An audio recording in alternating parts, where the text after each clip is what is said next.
Can we make Rizal obsolete? In our modern time, we still find similarities in terms of our problems and issues today compared to Rizal's time. To address whether we can make Jose Rizal obsolete, we must first understand the context and significance of Renato Constantino's article, Our Task to Make Rizal Obsolete. I am Ewan Manansala. This is my Rizal talk, and let's dive into the topic.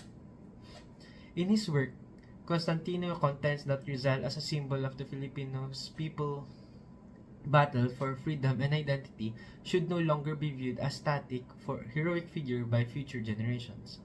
Instead, Constantino encourages Filipinos to transcend beyond Rizal's reverence and actively establish new paradigms of nationalism and resistance that are more appropriate for today's issues. Making Rizal obsolete does not mean eliminating or undervaluing his contributions, but rather ensuring that his significance does not impede the evolution of Filipino identity and progress in a changing world. Constantino recommends a shift in focus from honoring past heroes to producing new ones who meet the demands of the present and future. I think we cannot make Jose Rizal obsolete. Rizal's life, accomplishment, and martyrdom were essential in raising Filipino consciousness and laying the groundwork for Philippine evolution. His views about nationalism, human dignity, and the value of education remain profoundly ingrained in the national mentality. Rizal is more than just historical character. He is a symbol of Filipino identity, the personification of intellectual and moral resistance to colonialism while we face new difficulties today, such as the fight for economic equality, political corruptions, and cultural imperialism. Rizal's work emphasizes the necessity of critical thinking, self-determination, and civic engagement. Rather than rendering Jose Rizal obsolete, we can opt to adapt his values to contemporary situations.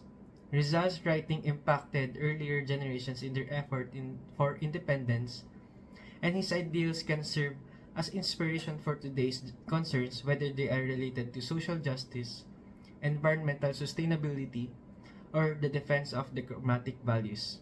Several of the concerns Rizal talked about, such as misuse of power and exploitation of the unprivileged, are still very prominent in the Philippines today. Rizal, as a relic of the past, and ignore his significance, we risk losing a critical link to the foundations of our naive childhood.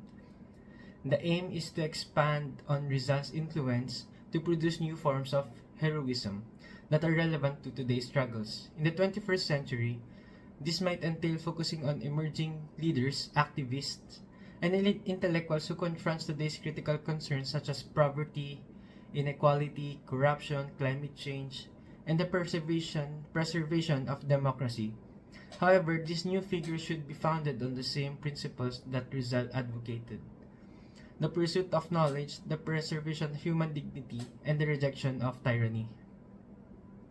In the end, cannot and should not strive to render Jose Rizal obsolete. His thoughts are relevant to today's concerns. The emphasis should be on adapting and applying his legacy to the current concerns so that the future generation have a fuller, more nuanced knowledge of what it means to be a Filipino. Rather than replacing Rizal, we should look to him as a beginning point for greater advancement, ensuring his importance not only as a symbol of the past but also a guide for the future. That's all. Thank you for listening.